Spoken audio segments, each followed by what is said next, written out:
Hey there.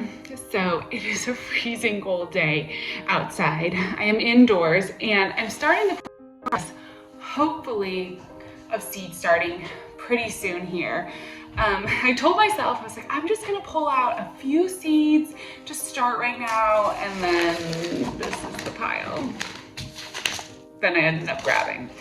So let's talk about some seeds, what I'm thinking about starting, and all of that. Yeah, we'll just like go from there. So one of the things I did find, I went through I've got all my seeds and went through all of my seeds, all of my new seeds. And there were a few things that I realized like I need to do to prepare for seed starting, which I think, I'm trying to take it by steps this year, sort of bite off the manageable pieces, and then slowly, we'll build toward everything. Hopefully I'll get some seeds started in this video. That's the goal. But first I just wanted to grab some of the seeds.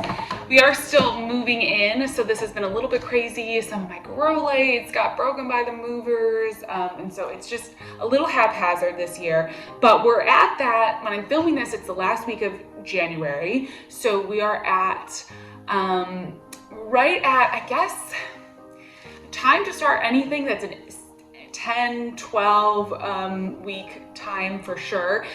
Probably my last frost will be around early April. So that's about, honestly, it's about like 8 weeks if we think, February, March. I mean, really we're at 8 weeks, but I'm a little late seed starting this year. And so I'm just gonna take my time. I'm gonna focus on things that are really like the 10, 12 week range for right now. So I divided out my seeds. I put in, these are like direct sow, cold weather stuff. I made a pile for that.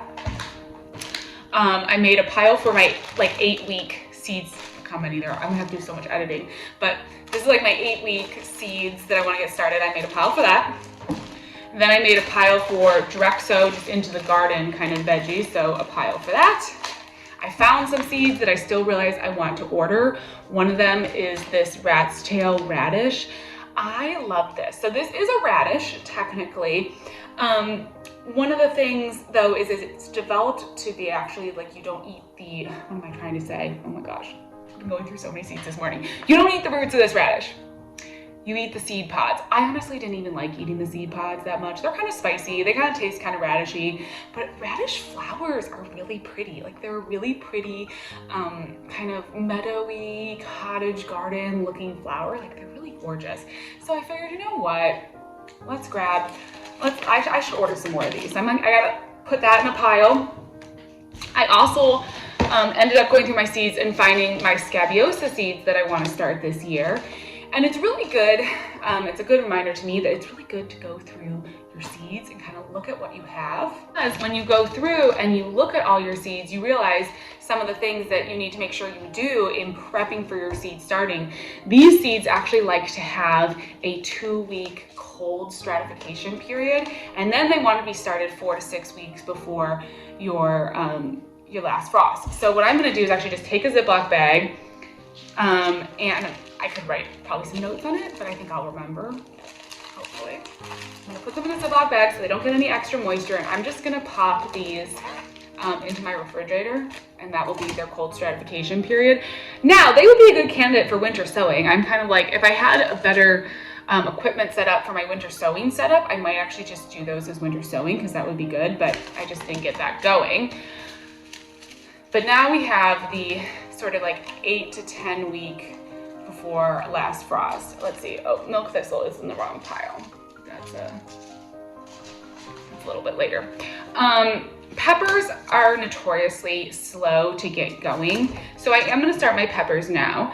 I have heard a lot of gardeners saying, you really do want to put your peppers out once it's warm out, and not to put them out too early because they can get stunted by the cold. So I'm not really worried that I'm a little bit behind.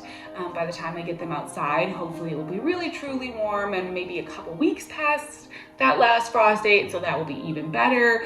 But it's still time to go ahead and start peppers. I think it's best to give myself just, a little bit of extra time. So it's not gonna hurt anything to be a little late with the peppers, but it'll be also just good to get them started.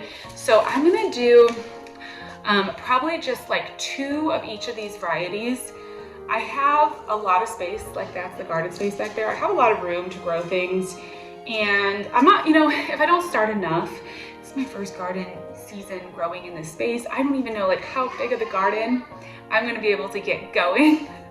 Girly girl's over there having her snack time. So if you hear her talking to me, she's just having her snack.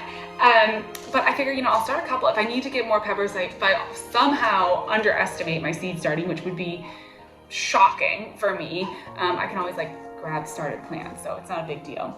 I'm gonna do this orange lacea. I talked about this, I don't know how to say that, but it is a 2-foot tall plant, so it's just a container variety. So cute little sweet pepper. I'm doing all sweet peppers this year. I'm not even messing with hot peppers because my daughters love to eat peppers, and I don't, you know, just make life simple. Then I'm also gonna do, so that's gonna be my container pepper. I'm gonna do a couple of those, hopefully for the patio out here. And then I'm gonna do some more bigger, like big peppers. So I'm gonna do the Coro de Toro yellow. This is supposed to be really good for grilling, and I actually really like doing like roasted peppers, stuffed peppers, grilled peppers. I think this is gonna be fun. It's supposed to have mild flavor, sweet, thick-walled, and flavorful, that are extremely productive. So that's gonna be really cool. Yeah, we're gonna do some of that. Then I'm gonna do a couple banana peppers because, you know, it's always just fun to have banana peppers. These are all saying on here 8 to 10 weeks, 8 to 12 weeks before last frost. So we're right on pepper central. Then I'm gonna do a couple of different kinds of the sweet Marconi. So the sweet Marconi, golden Marconi, it's like a yellow, and the sweet Marconi red. These are just sort of classic, kind of snacky sort of peppers. Honorable mention, one that I'm not going to be starting this year, but I really like, are like the snack bell peppers. Those are really good too. But I'm trying out this one. Later, can you hear a girl go singing? What are you singing about? So that's gonna be my container pepper for this year. And I'm gonna do some jalapenos so I can add that jalapeno flavor into some of my dishes, but I don't have to worry about the spice for my daughters. That's going to be the peppers, and I know I'm definitely starting the peppers. Then, one more pepper I might do is this miniature yellow bell. This is another container variety, so an 18 to 24 inch pepper, a favorite among home gardeners, good for snacking. So I might do some of these like for the green stalk. I thought it'd be kind of fun to have some peppers in the green stalk with the strawberries, which are another one. So I have to look and see how many strawberry, like I ordered some bare root strawberries. I have to see how many came in the order that I placed, because I think I'm gonna have some cells open in the green stalk, which is where all the strawberries are going. And I'm leaving like a row for flowers on the green stalk and a row for like peppers and stuff, but then I want the rest of it basically to be strawberries. So these are ones that you can start indoors as well. These are an alpine type strawberries, so they're a little bit different. They're kind of like small. It'll be easy to tell the difference between them and the bare root strawberries. But they're supposed to be a very productive variety. They're ever-bearing, so they're gonna produce fruit all through the season. That's important to me. I want an ever-bearing strawberry in a situation like the green stalk. It's gonna be right up here on the patio. We're gonna be accessing it. The girls are gonna be picking these all the time. So it was important to do that. I have started these, actually. I started some of them a couple years ago, and they did great. They were actually really easy to seed start. So if you don't wanna buy started strawberry plants, which can be kind of expensive if you wanna do a big patch, and you don't wanna mess with bare root strawberries and all that, I've had great luck with these, and I'm excited to grow them again. I'm really happy that they came with a ton of seeds, so I have more strawberry seeds than I could ever possibly get started. Okay, so now I have to make some, oh, here's another. I wanted to do a habanada. Maybe I'll do one jalapeno and one habanada. I do use habanero peppers from time to time in my cooking, so that would be good. Okay, then I had really fun pulling out all of the ornamental varieties. and we'll see which ones of these I have the space to start. So I will show you my seed setup in a little bit. I have basically I'm gonna try to stick to these 2 racks, and I'm gonna do 1 rack is gonna be like all this early stuff, and then 1 rack is gonna be like my 8 to 10 week rack with all the tomatoes and eggplants and that sort of thing. I do have on here, I do have some asparagus. I ordered some bare root asparagus. I'm really excited about those plants. They're actually a purple asparagus, but this is another variety, and I thought it would just be kind of nice to have this one because it's a super disease resistant variety, and it's for milder climates, which we're zone 7B, so I feel like we're kind of a milder climate. It's the UC 157 asparagus. I thought it'd be fun in my asparagus patch. It'll be easy to tell the difference between the 2 varieties. One will be purple, this will be the other one, and we'll be able to see the difference. These are gonna take a few years, of course, to get going because you know, we're starting from seed, but yeah, they're supposed to be like super high yield, super flavor. I love asparagus. I'm so excited to finally have space that I can have an asparagus patch. It's literally one of the most exciting things for me. I'm so thrilled about it. So I am gonna start some of that. Okay, so now I pulled out, basically these are all of my collection, pretty much almost all perennial flower seeds that I wanna have in my like pollinator section out here. I'm gonna be doing a few other flower beds. I can start these honestly throughout any part of the season. I can keep resowing these and keep planting more as I need them. So I'm gonna try to be like very select and just do a few, and then I will continue to build my perennial garden sections, and we'll just like work our way through. One that I definitely want to start are a few of these Indian summer rudbeckia. It's a really big, like bold, pretty flowered rudbeckia. Really, really gorgeous, just kind of a stunning flower. So I know I want to do like a couple of them. And again, I'm just going to try to start like just doing a few plants of each of them. I definitely want to do some lamb's ear. Lamb's ear is actually surprisingly easy to grow from seed too. I believe this is a perennial, right? I think lamb's ear is a perennial. So some of my beds, I'm gonna have kind of like some, like I want to do some meadowy sort of perennial summer flowery garden spaces. So I want to start some lamb's ear, at least get a couple of these going now, and then I can keep, as I said, like keep doing plantings of different plants like this throughout the season. You know, I can just keep going with resowing more and more perennials as I need them. I want to start for sure. So this is just me like my top ones, my top flowers now, and then we'll just keep going. I had another chimney. Where did it go? The chimney. What pile did I put it in? The chimney rudbeckia? Oh, that one was supposed to be a direct sow. So chimney rudbeckia is another really pretty, fun looking rudbeckia, and I don't have in this pile because that one's a direct sow. So phew, okay, that's good. I have a couple. This is what the Indian summer looks like. I have a couple packs of it because I like it so much. It's just so pretty.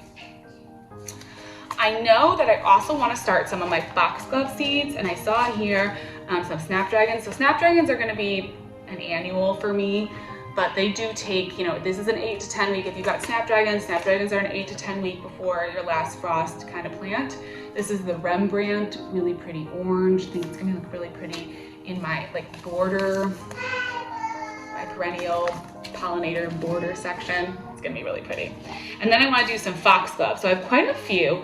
I have this foxy foxglove, which is, I believe, a first year blooming foxglove, and it is kind of like a pinky kind of color. And then the apricot beauty, I believe this is also a first year as well.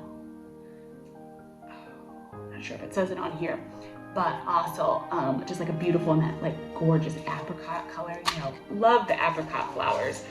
Those are always beautiful. Okay, then I think I do want to get some echinacea going, just to have a few plants. This is this starlight echinacea, 2 to 3 foot tall, really sort of pretty, kind of classic-y looking with a very like burnt orange center. So I'm going to do a couple of those. I have some more of just like the traditional purple echinacea that I'm going to continue to like restart throughout the season. I do want to do some verbena. This is that gorgeous, it's actually a perennial for me in zone 7. That pretty like tall, just tall wavy sort of purpley flowers. I've had mixed lucks trying to start these from seed, but I'm gonna start some just to kind of see how I can get it going. Start that now. And I'll probably, you know, I've really only had luck growing milkweed as when I do like a winter sowing with it. So I don't know if I should try to throw in some for winter sowing, or maybe I'll just try to do, this is some of the red butterfly milkweed and some soulmate. I may just do a couple, see if I can get them started. If I can't, I'll come back and do some more again. I'm gonna save these, save some coreopsis. Coreopsis can be a little bit hard for me, and that's one it's super easy to get from the garden center. I am gonna start some rhubarb, the Glaskin's perpetual rhubarb, but you can harvest throughout the season. You can harvest it the first year. Definitely gonna start some of that. It's a great rhubarb. Oh, let's start some of this. Maybe just one or two. It's so tempting to start like a bunch, but then you realize, you know, if you were going to the garden center, you would only buy a couple, right? So I think it's okay to buy a couple. I'm gonna start some papyrus. I thought this was really cool that you can start papyrus from seed. I'm gonna wait my Heliopsis, my Cleome. I'm gonna wait my direct sow that. A narrow leaf echinacea, maybe we'll do like 1 or 2, you know. You really should do 3, I guess, but I think I'm gonna run out of room, and then I'm gonna do some Apache Sunset Hyssop. And I have all these other seeds that I wanna start. This is another Excelsior, another Foxglove. That one is a biannual, so maybe we'll wait on that one. Not as much of a priority. Coreopsis, I already started some money plant. I winter sowed that. I may do some shallots. I actually ordered some starts, but I may try a few if I have space. It'd be fun to do some shallots. This is a Brune, kind of classic shallot. I might start some of that. And then I'm just gonna, you know, all of this, the anise hyssop. Oh, I wanna start all of it. Bishop's flower I wanna do because I loved that last year. Artichoke. So bishop's flower is like a Queen Anne's lace, really pretty, kind of like white looking, really gorgeous flower. Oh. You know, I can direct sow a lot of these perennial flowers out into my perennial border as well. Of course, you don't get that jump start on them, but you can do that. So maybe I will say, I'm just gonna have to save because I think I'm gonna run out of room. Well, I'm gonna put all of these in my, like, if I have time, if I have space, pile, and I'm just gonna do that. I may do some house plants, and so I got some of these, so cute, little sensitive flower, and these are the fun ones, little mimosa flower. You touch the leaves and the leaves like contract. So I grabbed some seeds for these, and I thought it'd be cute to do some for house plants inside. So those I don't need to take up seed starting space. I'll have room. Okay, so we've got 2 piles. It'll probably be this evening once the girls are in bed and everything, and I have a little bit of time. It's just not gonna be ideal filming, but I'm gonna try to go ahead and get some of these started. As I said, my grow lights broke, so I have to order more grow lights, but I have a couple bright windows, and I'm gonna start with that, and some old grow lights that I used to use. And I'm gonna start with that, and then I will hopefully order in and get some replacement grow lights quick once the plants get up and growing. And then these are the next round of seed starting. So many seeds, but it's so fun. It's like, it's garden season.